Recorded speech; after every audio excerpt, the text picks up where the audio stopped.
Story చెప్పాను. ఒక స్థలం తక్కువ వస్తుంది, కొంచెం మీరు డబ్బులు ఇస్తే వెంటనే అమ్ముకుని మీ డబ్బులు మీకు ఇస్తానని చెప్పావు. కానీ 19 ఎన్నికలకు ముందు నేను చెప్దామని నేను అనుకోరా.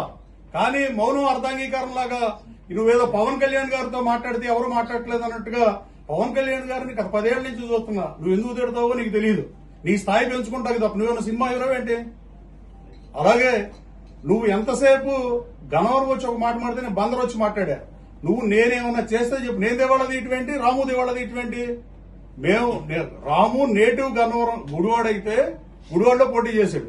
నువ్వు ఏడిసేదేదో మామూలుగా ఏడవాలి తప్ప అమర్యాదగా మాట్లాడటం బాధాకరమే. కానీ అంటే నువ్వు మాట్లాడగా మాడదు మేము చూస్తా ఊరుకుంటే మేము చేతకానలాగా ఉంటది. చంద్రబాబు నాయుడు, లోకేష్ నాయుడు, ఇప్పుడు నువ్వు చంద్రబాబు నాయుడు మహోన్నత నాయకుడు.